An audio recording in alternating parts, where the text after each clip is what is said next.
नमस्कार। राति 8 बजेको जनता समाचारमा स्वागत छ। म अनिस्मा बस्नेत। म मिलन बजगाई। सबैभन्दा पहिले प्रमुख समाचार।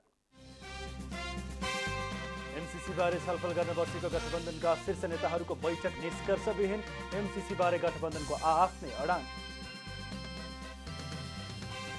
तीनवटै निर्वाचन सम्पन्न नहुन्जेल गठबन्धन कायमै रहने शिक्षा मन्त्री पौडेलको दावी।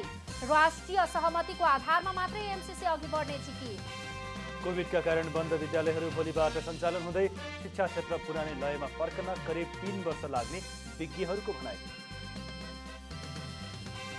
म्यानमारको सैन्य सरकारद्वारा 800 भन्दा बढी बन्दीलाई आम माफी।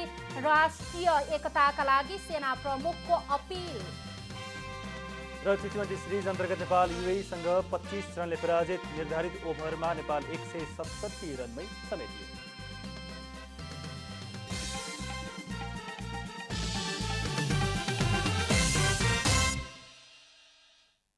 अब पूरा समाचार। सत्तारूढ गठबन्धनका 3 शीर्ष नेताबीच बालुवाटारमा शनिबार भएको बैठक बिना निष्कर्ष सकिएको छ। एमसीसी परियोजना बारेको सम्झौतालाई कसरी अगाडि बढाउने विषयमा सत्तारूढ गठबन्धनका दलहरू आफ्नै अडानमा कायम रहेपछि बैठक बिना निष्कर्ष टुङ्गिएको हो। प्रधानमन्त्री तथा नेपाली कांग्रेसका सभापति शेरबहादुर देउवा, नेकपा माओवादी केन्द्रका अध्यक्ष पुष्पकमल दाहाल र नेकपा एकीकृत समाजवादीका अध्यक्ष माधव कुमार नेपालबीच एमसीसीका विषयमा शनिबार छलफल भएको थियो। बैठकमा प्रधानमन्त्री देउवाले प्रतिनिधि सभाको आगामी बैठकमा एमसीसी टेबल गर्नुपर्ने धारणा राख्नु भएको बताइएको छ। तर अध्यक्ष द्वय दाहाल र नेपालले प्रधानमन्त्रीको प्रस्तावलाई अस्वीकार गर्नु भएको छ। एमसीसी संसदमा टेबल गर्नु अघि दलहरूबीच साझा धारणा बनाउनु पर्ने र यसका लागि प्रतिपक्षी दलसँग पनि छलफल र संवाद गर्नुपर्ने उहाँको भनाइ थियो। जवाफमा प्रधानमन्त्री देउवाले संसदमा सबै दलले धारणा राख्न पाउने जिकिर गर्दै एमसीसी टेबल गर्न धेरै ढिला गर्न नहुने बताउनु भएको थियो। शिक्षा विज्ञान तथा प्रविधि मन्त्री देवेन्द्र पौडेलले 3वटै तहको निर्वाचन सम्पन्न नहुन्जेलसम्म सत्तारूढ गठबन्धन कायमै रहने दावी गर्नुभएको छ। सत्तारूढ माओवादी केन्द्रका नेता समेत रहनुभएका मन्त्री पौडेलले सङ्घ, प्रदेश र स्थानीय तहको निर्वाचन सम्पन्न गर्ने गरी सत्तारूढ गठबन्धनले आफ्नो कार्यसूचीलाई अघि बढाएको पनि बताउनुभयो। शनिबार काठमाडौँमा आयोजित साक्षात्कार कार्यक्रममा उहाँले स्थानीय तहको निर्वाचन सम्पन्न हुने बित्तिकै सरकारले सङ्घ र प्रदेशको निर्वाचनको मिति घोषणा गर्ने बताउनु भएको छ। अहिलेकै चाहिँ यो गठबन्धनले तिनै तहका निर्वाचनहरू कम्प्लिट गर्छ र यही चाहिँ गठबन्धनले 1 वर्षभित्रमा सबै चुनावहरू गरेर स्थानीय तहको सरकार, प्रदेश तहका सरकारहरू र सङ्घीय सरकार निर्वाचित प्रक्रियाद्वारा नयाँ जनप्रतिनिधि आइसकेपछि नयाँ नबन्दासम्म यो गठबन्धनले सकुशल चाहिँ चुनाव गर्ने गरी आफ्नो कार्यसूचीलाई अगाडि बढाएको छ। मन्त्री पौडेलले माओवादी केन्द्रले सत्तारूढ गठबन्धनलाई कायमै राखेर निर्वाचनमा जान चाहेको र गठबन्धन दलका शीर्ष नेताहरूबीच पनि सोही सहमति भएको बताउनुभयो। उहाँले एमसीसी सम्झौता राष्ट्रिय सहमतिको आधारमा मात्रै अघि बढ्ने बताउनुभयो। उहाँले त्यसका लागि सत्तारूढ दलहरूले कार्यदल बनाएर छलफल अघि बढाएको र प्रमुख प्रतिपक्षी दल एमालेसँग पनि निरन्तर छलफल अघि बढाएको बताउनुभयो। संस्थागत रूपमा निर्णय गरेर एमसीसीको बारेमा एकमत बनाएको कुनै दल पनि छैन हैन। त्यो विषय पनि हल गर्नुपर्ने छ र सहमतिका आधारमा जे गरे पनि राष्ट्रिय सहमति गरे। यो इस्यु जनताको बिचमा चाहिँ अलि बढी फैलिएको इस्यु भएको हुँदाखेरि सहमतिका आधारमा टुङ्गो लगाउनुपर्छ भन्ने कुरा सबै दलको बिचमा छलफल चलेको छ। यो गठबन्धन सरकार प्रतिपक्षी सबैसित छलफल चलेको कुरा तपाईँहरूको बिचमा जगजाहेरी छ। मन्त्री पौडेलले आफूले सार्वजनिक शिक्षालाई सबलीकरण गरेर अघि बढाउन जोड दिएको पनि बताउनुभयो। राष्ट्रिय जनमोर्चाका अध्यक्ष चित्रबहादुर केसीले एमसीसी सम्झौता राष्ट्रहितको प्रतिकूल भएको बताउनु भएको छ। आफ्नो कार्यकालमा एमसीसी सम्झौता पास गर्न नसकेका नेकपा एमालेका अध्यक्ष केपी शर्मा ओली र नेपाली कांग्रेस मिलेर एमसीसी सम्झौता पास गर्न सक्ने सम्भावना भएको उहाँको दावी छ। जनता टेलिभिजनको कार्यक्रम विशेष समयमा उहाँले लामो समयको संवादहीनतालाई अन्त्य गर्दै केपी शर्मा ओली र प्रधानमन्त्री शेरबहादुर देउवाबीच भएको भेटले यो सम्भावनालाई थप बल पुगेको समेत बताउनु भएको हो। नेतृत्व सरकार भएला पास गर्न नपाएको धोका त छ। त्यसो हुनाले अब यो जुट मिल्न सक्छ। अब यो श्रेय त कसलाई जाने भयो? अमेरिकाले श्रेय त यो पास भयो त शेरबहादुरमा जान्छ। त्यसो भएको हुनाले यो गठबन्धन भत्काउने शर्तमा अनि चाहिँ नि एमाले समाजवादीको 14 जनालाई ढाक्रे बनाउने शर्तमा अब ओली चाहिँ अस्ति मात्रै 7 महिनापछि कि 6 महिनापछि बालुवाटार जानुभयो। जान हुन्न भने होइन, मैले त्यसभन्दा पहिले उहाँले त बोलाउँदा आउनु भएन नि सर्वदलीय बैठकमा। आफ्नो नेतृत्व सरकार भएला पास गर्न नपाएको धोका त छ। त्यसो हुनाले मुद्दा केन्द्रित र परिस्थितिजन्य अवस्थाका लागि गठबन्धन बनेको भए पनि उक्त राष्ट्र विरोधी सम्झौतालाई गठबन्धनले अनुमोदन नगर्ने उहाँले प्रश्न पार्नुभयो। अध्यक्ष केसीसँगको पुरा संवाद केही बेरपछि जनता टेलिभिजनमा हेर्न सक्नुहुनेछ। प्रमुख प्रतिपक्षी दल नेकपा एमालेका वरिष्ठ उपाध्यक्ष ईश्वर पोखरेलले माओवादी केन्द्रका अध्यक्ष पुष्पकमल दाहालले एमसीसी बारे दुर्भाग्यपूर्ण अभिव्यक्ति दिने गरेको बताउनु भएको छ। पूर्व उपप्रधानमन्त्री समेत रहनुभएका वरिष्ठ उपाध्यक्ष पोखरेलले जनतालाई अलमल्याउने गरी एमसीसी बारे झिल्के मिल्के कुरा गरेर देशलाई गम्भीर नोक्सान पुर्याउने काममा अध्यक्ष दाहाल लागि परेको बताउनु भएको हो। शनिबार काठमाडौँ महानगरपालिका वडा नम्बर 4 मा निर्माण गरिएको धुम्बाराई पार्कको उद्घाटन गर्दै उहाँले अध्यक्ष दाहालले एमसीसी बारे विदेशीसँग एउटा कुरा, कार्यकर्तासँग अर्को कुरा र जनतासँग बेग्लै कुरा गरेर फट्याइ गरिरहेको आरोप समेत लगाउनु भयो। वरिष्ठ उपाध्यक्ष पोखरेलले राजनीतिक पार्टीका नेताहरूले देश र जनताको हित विपरीत हुने यस्ता खालका गतिविधिले समाजमा झनै विकृति बढ्नेतर्फ पनि सचेत गराउनु भयो। उहाँले जनताको बीचमा फट्याइ कुरा गर्ने नेताहरूलाई चिनेर सचेत गराउन पनि सबैलाई आग्रह गर्नुभयो। उता हेरो उताका कुरा, ऊ पर हेरो परका कुरा गर्ने खालका भयो भने त्यो फट्याइबाट समाज आक्रान्त हुन पुग्छ। यो कुरालाई पनि चिन्नुपर्ने जरुरत छ। राजनीतिक पार्टीका मान्छेहरूले जे जनताको हितमा, देशको हितमा हुन्छ त्यो सही कुरा बोल्ने सामर्थ्य राख्नु पर्दछ।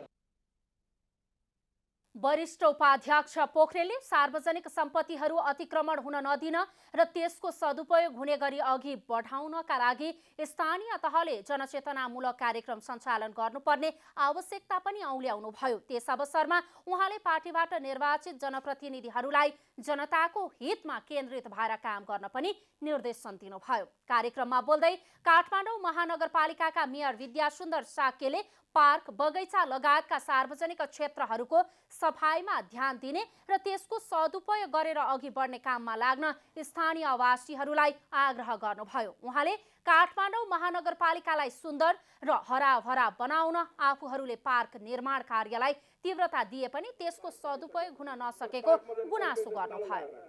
किन ताला लाएर त्यहाँ फोहोर गर्छन् भनेर ताला लाएर, कसले सफा गर्छ भनेर ताला लाएर, बाहिरबाट हेर्न पाउने, भित्र जान नपाउने। कमसेकम यो पार्कमा फोहोर गर्छ सफा गर्ने हो, तर हामीले नीति ल्याउँदा फोहोर नगर भनेर सचेत बनाउने पनि हो। तर पार्क चाहिँ सदुपयोग गर्ने खुला चाहिँ हुनुपर्छ। मेयर साक्यले आफूले जनताको हितलाई केन्द्रमा राखेर काम गरिरहेको दावी समेत गर्नुभयो। लोकतान्त्रिक समाजवादी पार्टीका अध्यक्ष महन्त ठाकुरले एमसीसी विषयमा अहिले सृजना गरिएको विवाद निरर्थक रहेको बताउनु भएको छ। जनकपुरधाममा सञ्चारकर्मीहरूसँग कुराकानी गर्दै ठाकुरले एमसीसी परियोजना विकाससँग जोडिएको कारणले विवाद गर्नुको कुनै तुक नरहेको जिकिर गर्नुभयो। उहाँले सडक निर्माण र विद्युतीकरणमा रकम खर्च गरिने र गरिबी घटाउनका लागि यो महत्त्वपूर्ण विषय भएको बताउनुभयो। अध्यक्ष ठाकुरले एमसीसीको विषयमा उठेको विवादहरूको विषयमा सरकारवालाहरू निकायले आफ्नो पक्ष राखिसकेको अवस्थामा यसलाई सस्तो लोकप्रियता हासिल गर्न विवाद सृजना गर्नु उचित नभएको बताउनुभयो। ग्राउन्ड हो, यहाँ चाहिँ ऋण कर्जा लिनुको लागि त काम गर्नुको लागि त पाइरहेको छैन, ग्रान्ट आइरहेको छ। त्यसै कारण र फेरि विज्ञहरूले जुन प्रतिवेदन दिएको छ कि नेपालको गरिबीलाई न्यून गर्नको लागि रोड डेभलपमेन्ट र ट्रान्समिसन लाइन एनर्जी सेक्टर चाहिँ डेभलप गर्न जरुरी छ, ट्रान्समिसन लाइन बनाउनु जरुरी छ। अध्यक्ष ठाकुरले आफ्नो पार्टीमा कुनै विवाद नरहेको बताउँदै पार्टी छोडेर जानेहरूलाई रोक्न नसकिने बताउनुभयो। उहाँले स्थानीय तहको निर्वाचनमा गठबन्धन हुने सम्भावना रहेको बताउँदै त्यो समयको आवश्यकता हेरेर निर्णय लिने समेत बताउनुभयो। चुनाव चिन्हलाई लिएर साना दलहरू सङ्घर्षमा उत्रिँदा निर्वाचन आयोगले कानुनमा लेखी अनुसार तयारीमा जुटेको बताएको छ। विस्तृत कार्ययोजना निर्माण गर्ने तयारीमा समेत आयोग जुटेको छ। तर्फ 1 सिट र समानुपातिक तर्फ सबै दलले प्राप्त मतको 3% प्राप्त दललाई मात्र राष्ट्रिय दलको मान्यता दिने कानुनी व्यवस्था भए अनुसार अहिले नेपालमा 6वटा मात्रै राष्ट्रिय दल छन्। राष्ट्रिय दल बाहेकका अन्य दलहरूले आफ्नो चुनाव चिन्ह प्रयोग गर्न समस्या आउने देखिएकाले सङ्घर्ष समिति गठन गरेका छन्। आयोगले कानुनको कार्यान्वयन नै आफूहरूको दायित्व भएकाले त्यही अनुसार कार्य गर्ने बताएको छ। जबसम्म ऐनमा यी यस्ता खालका व्यवस्थाहरू रहिरहन्छन् त्यही अनुसार नै निर्वाचन व्यवस्थापन गर्नुपर्छ र आयोगसँगको मात्रै चाहिँ उहाँहरूको अनुरोधले ऐनमा चाहिँ खास परिवर्तन हुन नसक्ने भएको हुनाले उहाँहरूले यो व्यवस्थालाई चाहिँ बुझिदिनु पर्दछ। निर्वाचन अधिकृतहरूको कार्यालय स्थापना गर्ने बेलासम्म सबै स्थानीय तहका केन्द्रसम्म हामीले अन्तिम मतदाता नालीलाई छपाई गरेर उम्मेदवारी प्रक्रियामा सहजता ल्याउनको लागि त्यो काम पनि ढुवानी गरेर त्यहाँ पुर्याउने काम पनि गर्छौँ। अध्यावधिकपछि प्राप्त अन्तिम मतदाता नामावली नै मतपत्र छाप्नेदेखि मतदान केन्द्र निर्धारण गर्ने सम्मका योजना तर्जुमा गर्ने आयोगको आधार हो। प्रत्येक स्थानीय तहमा निर्वाचन अधिकृत तोक्नु पहिले प्रत्येक जिल्लामा एक मुख्य निर्वाचन अधिकृत तोक्ने गरी विस्तृत कार्ययोजना यही साताभित्र नै निष्कासन गर्ने तयारीमा निर्वाचन आयोग जुटेको छ। विस्तृत कार्ययोजनामा मुख्य निर्वाचन अधिकृतको नियुक्ति, निर्वाचन कार्ययोजना र निर्वाचन सम्पन्न गर्न चाहिने मतपत्रदेखि डोरीसम्मका 60 प्रकारका सामान व्यवस्थापनको कार्ययोजना हुनेछ।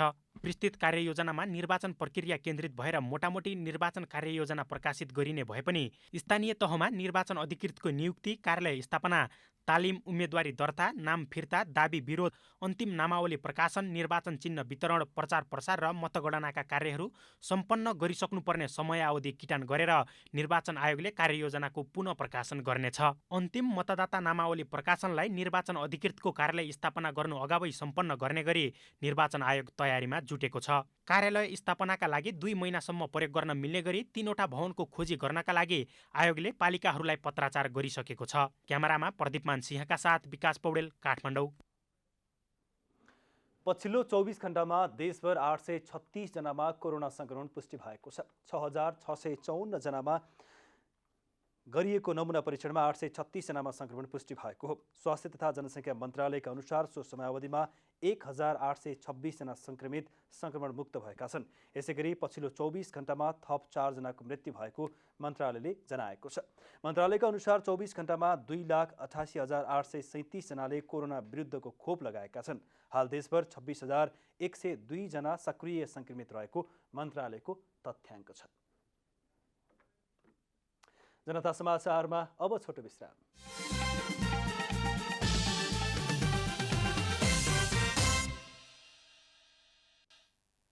जनता समाचारमा अब थप समाचार। कोरोना भाइरसले असर पुर्याएको क्षेत्रमध्ये शिक्षा क्षेत्र अग्रपङ्क्तिमा पर्छ। विश्व नै आक्रान्त पारेको कोरोनाका कारण सुस्ताएको शिक्षा क्षेत्र पहिलाकै जस्तै पूर्ण रूपमा चलायमान बनाउन कम्तीमा पनि 3 वर्ष लाग्ने निश्चित देखिएको छ। अनुभवी अग्रजहरूले आफ्ना सन्ततिहरूलाई अनुभवहरू प्रदान गर्नुलाई नै शिक्षा भनिन्छ।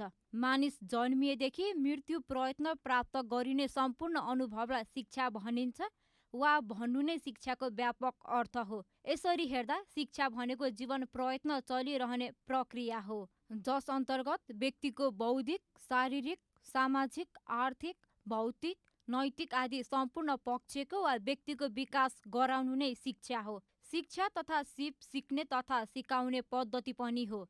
शिक्षाले मानिसलाई अन्धकारबाट उज्यालोतर्फ लम्काउँछ। शिक्षा निरन्तर चलिरहने प्रक्रिया हो र यो जन्मेदेखि नमरुन्जेलसम्म कुनै न कुनै रूपमा चलिरहेको हुन्छ। कोभिडको पहिलो लहरदेखि शिक्षा क्षेत्र अस्ताएको छ। कोरोना भाइरसको पहिलो लहरको कारण करिब 1 वर्ष शिक्षा क्षेत्र वैकल्पिक माध्यमबाट सुचारू भएको थियो।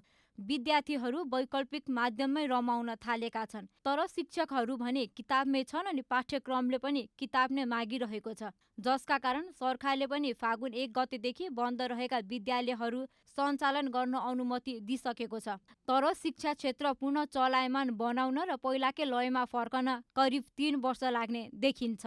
2076 को चैत्रमा जहाँ छोडेको त्यही नै रहिरहे। एक किसिमको विद्यार्थीहरू जसलाई अलिअलि फलोअप पुग्यो, उनीहरू अलिकति अगाडि बढे र अर्को किसिमको विद्यार्थीहरू जो चाहिँ अब आफै प्रोएक्टिभ हुन्छन्, ती विद्यार्थीहरू चाहिँ साँच्चीकै 2078 को भदौसम्मै आइपुगे। अब टिचरले क्लासरुमभित्र 3 किसिमका विद्यार्थीलाई डिल गर्नु पर्यो। त्यो 3 किसिमका विद्यार्थीलाई डिल गरेर एउटै समान लेभलमा ल्याइपुर्याउनको लागि 3 वर्ष मिनिमम लाग्छ। शिक्षा नै मानवको तेस्रो आँखा हो, तर आधुनिक व्यक्तित्वहरूले यसलाई पहिलो आँखा नै भन्न रुचाउँछन्, किनभने दृष्टिबिन व्यक्तिहरू पनि यसैको कारणले गर्दा नै चर्चामा आइरहेका छन्। परिवार र शिक्षकले चाहेको भन्दा पनि विद्यार्थीलाई स्वतन्त्र छोडे मात्र अघि बढ्न सक्छन् भन्ने प्रश्न छ। विद्यालय भनेको बालबालिकाहरूको सम्पूर्ण विकासको लागि हो। हरेक विद्यालयले विद्यार्थीलाई माया, प्रोत्साहन र सँगसँगै गाली दिन पनि जरुरी देखिएको छ। काम गरिरहेका छन् अथवा राम्रो बाटोमा छन् भनेदेखि उनीहरूलाई प्रोत्साहन गर्ने, अलिकति यताउता लाग्न आँटेका छन् भनेदेखि उनीहरूलाई करेक्सन गर्ने। त्यो वातावरण जुन स्कुलमा हुन्छ त्यही स्कुल हो बेटर। अब त्यसको लागि क्वालिटी टिचर्सहरू, एजुकेटेड टिचर्सहरू, ट्रेन टिचर्स मात्र होइन, इभन त्यहाँ चाहिँ हेल्पिङ स्टाफहरू नि ट्रेन्ड हुनु पर्यो।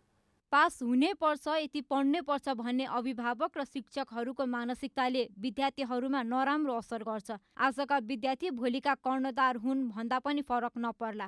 विद्यार्थीहरूले पनि मेहनत, सकारात्मक अनुशासन र समयमा ध्यान दिन जरुरी देखिन्छ। जनता टेलिभिजनका लागि यशोदा चौलागाई, काठमाडौँ।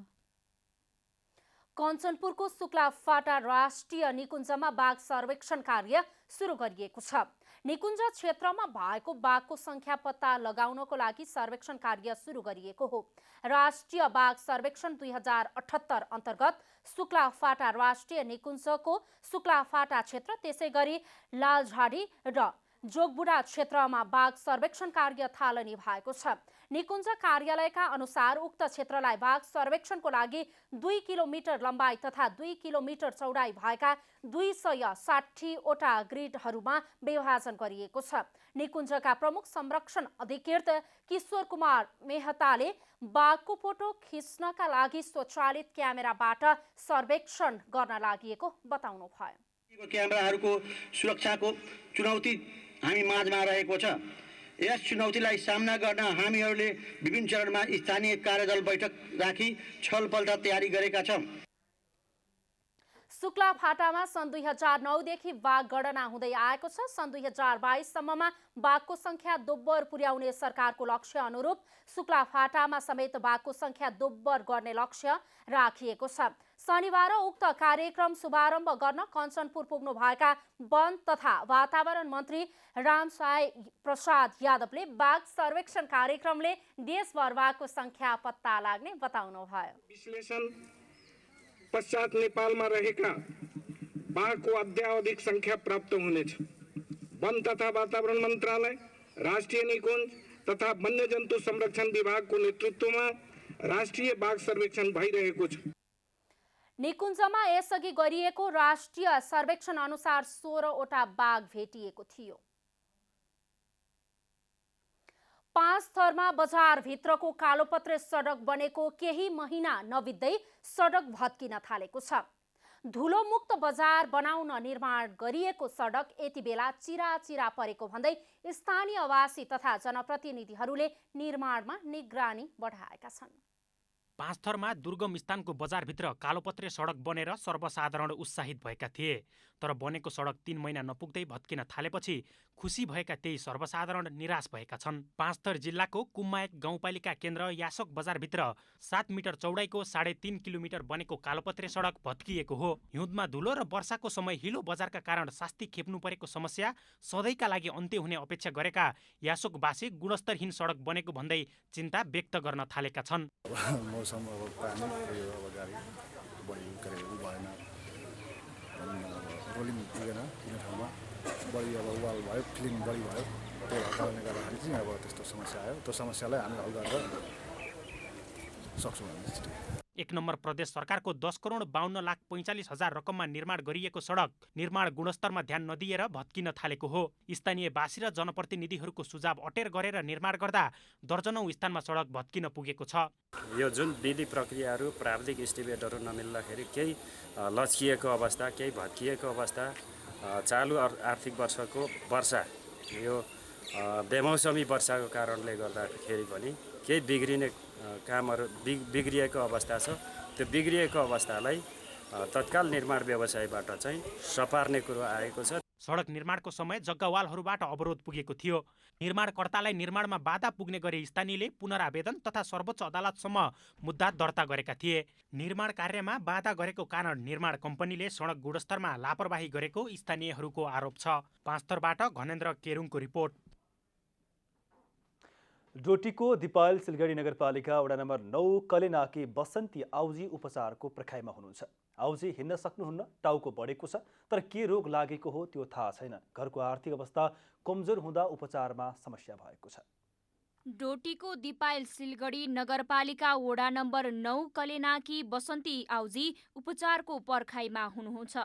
29 वर्षीय आउजीको टाउको अस्वाभाविक रूपमा ठुलो छ। जन्मदेखि नै आउजी यो समस्याबाट ग्रसित हुनुहुन्छ। गाउँको जडीबुटीदेखि गाउँमा हुने स्वास्थ्य शिविरमा समेत आउजीको उपचार गरिसकेको छ, तर समस्या समेत पत्ता लागेको छैन। ठुलो अस्पतालमा गएर उपचार गरौँ भने आर्थिक अवस्था ठीक नभएको आउजीका बुबाको दुखेसो छ। छोडिएपछि अब खुट्टा चल्दैन, टाउकोमा त्यो बेला टाउका पनि ठिकै हो, यताउति लैजानु, खुट्टा पनि चल्दैन, अब हात पनि चल्दैन। यो आफै लगाउनु पर्छ, यो आफै लगाउनु पर्छ, यो कट्टु आफै लगाइहाल्नु पर्छ। त्यो अनुसार खालि कालेगिर के होला भन्ने। बसन्तीको टाउको ठुलो भएका कारण खुट्टाले पनि काम गर्न छोड्यो, जसले गर्दा उहाँको स्याहार सुसार अरूले नै गर्नुपर्ने भएको छ। यताउति जहाँ भए पनि आफूले गर्नुपर्ने, पिठी लाएर यहाँ पुगाउनु पर्दछ, यहाँ ल्याएपछि उहाँ पुगाउनु पर्छ, उहाँ यहाँ पुगाउनु पर्छ।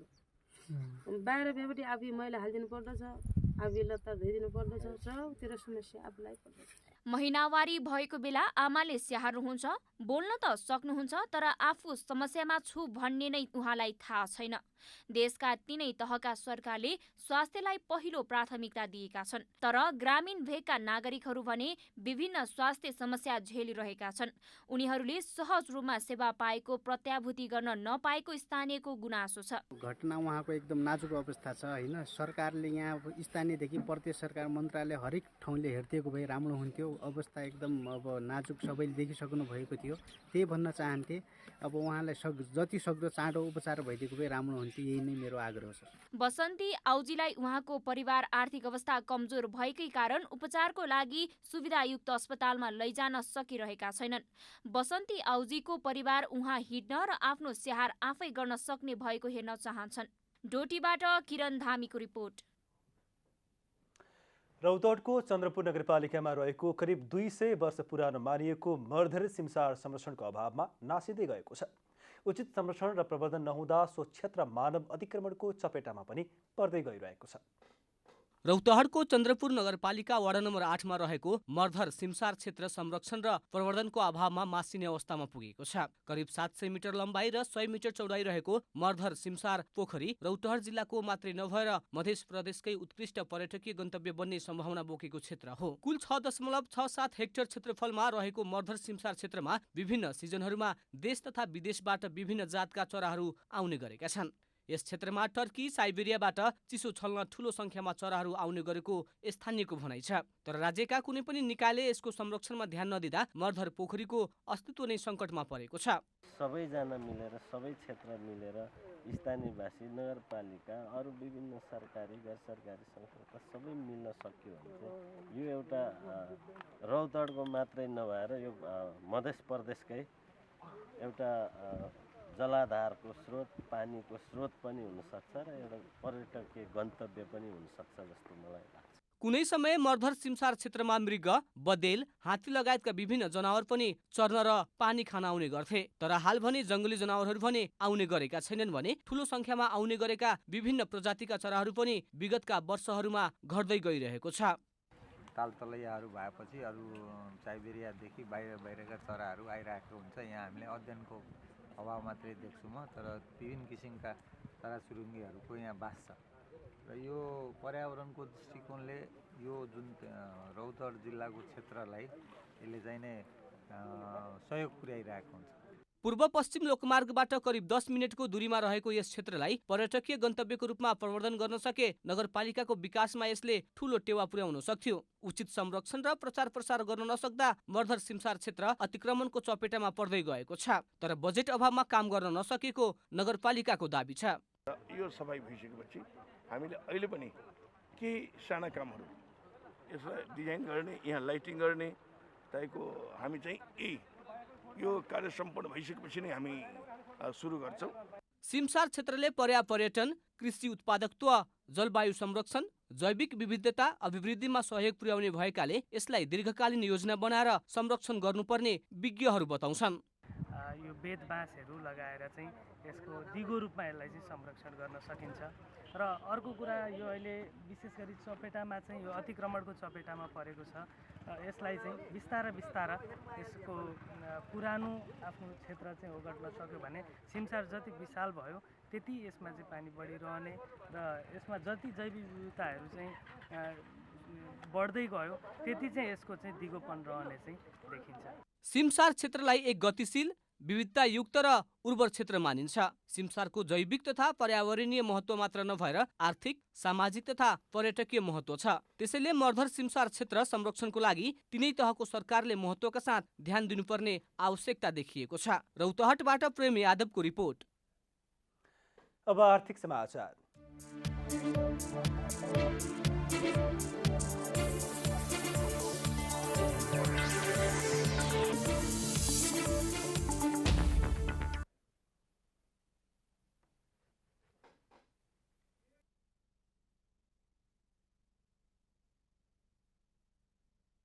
दिन भने वृद्धि भएको छ। साताको 5 दिनको कारोबारमा नेप्से परिसूचक 75.18 अङ्कले गिरावट आएर 2801.56 बिन्दुमा पुगेको छ। अघिल्लो साता 106.82 अङ्कले बढेको नेप्से परिसूचक यो साता भने 75.18 अङ्कले गिरावट आएको छ। साताको पहिलो कारोबारको दिन आइतबार नै नेप्से परिसूचकमा गिरावट आएको थियो। आइतबार नेप्से 40.57 अङ्क घटेर 2836.17 बिन्दुमा छरेको थियो। आइतबार कारोबारमा आएका 228 कम्पनीको 1,06,51,000 किता सेयर 5,83,64,14,14,000 रुपियाँ बराबरको खरिद बिक्री भएको थियो। तर आइतबार 40 अङ्क बढीले गिरावट आएको नेप्से परिसूचक सोमबार 15.69 अङ्कले बढेर 2851.86 बिन्दुमा पुगेको थियो। सोमबार कारोबारमा आएका 224 कम्पनीको 95,12,580 किता सेयर 5,02,20,17,181 रुपियाँ बराबरको सेयर खरिद बिक्री भएको थियो। सोमबार कारोबारको दिन 15.69 अङ्क बढेर बन्द भएको नेप्से मङ्गलबार भने 16.30 अङ्क घटेर 2835.58 बिन्दुमा छरेको थियो। नेप्से परिसूचक बुधबार 22.11 अङ्क घटेर 2813.47 बिन्दुमा छरेको थियो। साताको अन्तिम कारोबारको दिन बिहिबार नेप्से परिसूचक 11.96 अङ्क घटेर 2801.56 बिन्दुमा छरेको छ। बुधबारको तुलनामा नेप्से परिसूचकमा गिरावट आए पनि कारोबार रकममा भने सामान्य वृद्धि भएको छ। बुधबार 3,47 करोड रुपियाँ बराबरको सेयर खरिद बिक्री भएको थियो। पछिल्लो एक सातामा नेप्से परिसूचकसँगै लगानीकर्ताको सम्पत्तिमा पनि गिरावट आएको छ। गत साता 1,36,74 करोड रुपियाँले वृद्धि भएको लगानीकर्ताको सम्पत्ति यो साता भने 1,05,73 करोड रुपियाँले गिरावट आएको छ। गत बिहिबार शेयर बजारमा रहेको लगानीकर्ताको सम्पत्ति मापक बजार पुँजीकरण कुल 40,65,37 करोड रुपियाँ रहेको थियो। यो साता 1,05,73 करोड रुपियाँले सम्पत्ति घटेर 39,59,64 करोड रुपियाँमा पुगेको छ। जनता समाचारमा अब छोटो विश्राम।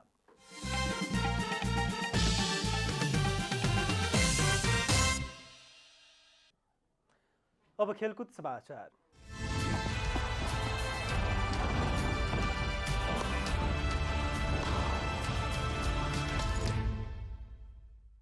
ओमानको अल अमेरात क्रिकेट मैदानमा 193 रनको विशाल लक्ष्य पछ्याएको नेपालले निर्धारित 20 ओभरमा 5 विकेट गुमाउँदै 167 रन जोड्न सक्यो। नेपालका लागि दिपेन्द्र सिंह एरीले 33 बलमा सर्वाधिक 41 रन जोडे। डेब्यू गरेका लोकेश बमले 21 बलमा 33 रनको योगदान गरे। आसिफ शेखले 29 बलमा 34 रन बनाए। ज्ञानेन्द्र मल्लले 19 बलमा 22 रन बनाउँदा 2 चौका र 1 छक्का हिर्काए। यस्तै आरिफ शेखले 11 रन र शरद भेसवाकरले 10 रन जोडे। युएका रोहन मुस्ताफा र कासिफ दाउदले समान 2-2 विकेट लिए।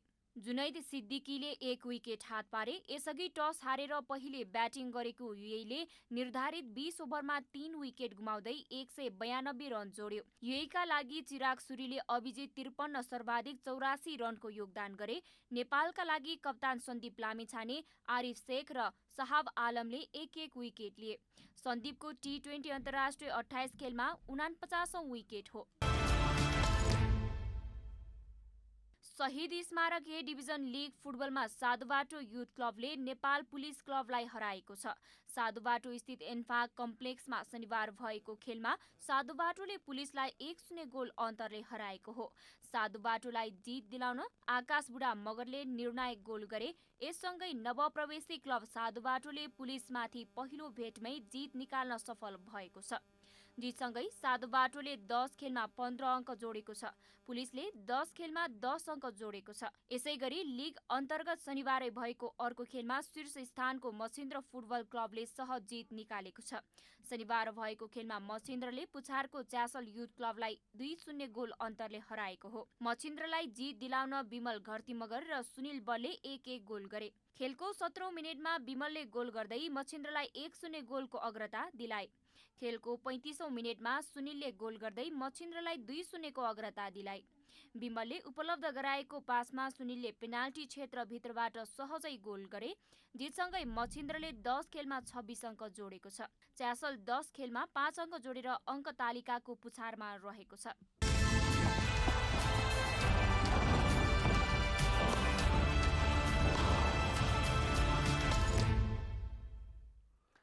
अब मौसम समाचार।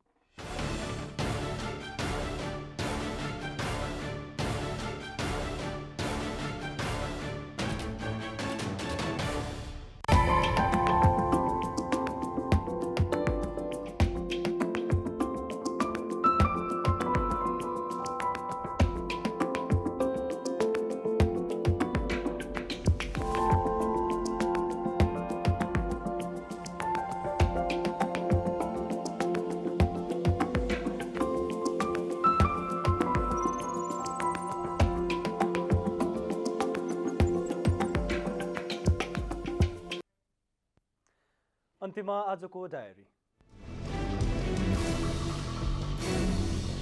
सत्तारूढ गठबन्धनका 3 शीर्ष नेता बीच बालुवाटारमा शनिबार भएको बैठक बिना निष्कर्ष सकिएको छ। एमसीसी परियोजना बारेको सम्झौतालाई कसरी अगाडि बढाउने भन्ने विषयमा सत्तारूढ गठबन्धनका दलहरू आफ्नै अडानमा कायम रहेपछि बैठक बिना निष्कर्ष टुङ्गिएको हो। प्रमुख प्रतिपक्षी दल नेकपा एमालेका वरिष्ठ उपाध्यक्ष ईश्वर पोखरेलले माओवादी केन्द्रका अध्यक्ष पुष्पकमल दाहालले एमसीसी बारे दुर्भाग्यपूर्ण अभिव्यक्ति दिने गरेको बताउनु भएको छ। जनतालाई अल्मल्याउने गरी एमसीसी बारे झिल्के मिल्के कुरा गरेर देशलाई गम्भीर नोक्सान पुर्याउने काममा अध्यक्ष दाहाल लागि परेको उहाँले आरोप समेत लगाउनु भएको छ। वरिष्ठ उपाध्यक्ष पोखरेलले राजनीतिक पार्टीका नेताहरूले देश र जनताको हित विपरीत हुने यस्ता खालका गतिविधिले समाजमा झनै विकृति बढ्ने तर्फ पनि सचेत गराउनु भयो। पछिल्लो 24 घण्टामा देशभर 836 जनामा कोरोना भाइरस संक्रमण पुष्टि भएको छ। 6654 जनामा गरिएको नमुना परीक्षणमा 836 जनामा संक्रमण पुष्टि भएको हो। स्वास्थ्य तथा जनसङ्ख्या मन्त्रालयका अनुसार सो समय अवधिमा 1826 जना संक्रमित संक्रमण मुक्त भएका छन्। अदालतको फैसला बीच ट्रक चालकहरूले क्यानाडा र अमेरिकाको सीमा क्षेत्रको मुख्य नाका एम्बासेडर पुल कब्जा गरेका छन्।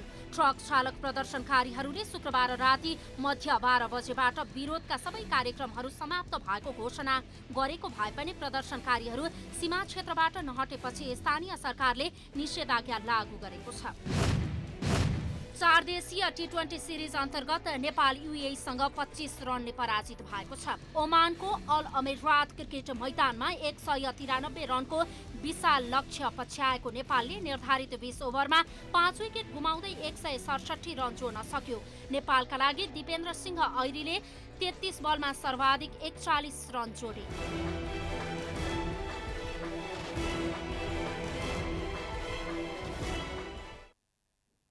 जनता समाचार अहिलेलाई यति नै। जनताद्वारा जनताका लागि प्रसारित जनता टेलिभिजनका कार्यक्रमहरू युट्युब, ट्विटर, फेसबुक र हाम्रो वेबसाइट जनतासमाचार.com मा पनि पढ्न र हेर्न सक्नुहुनेछ। नमस्कार।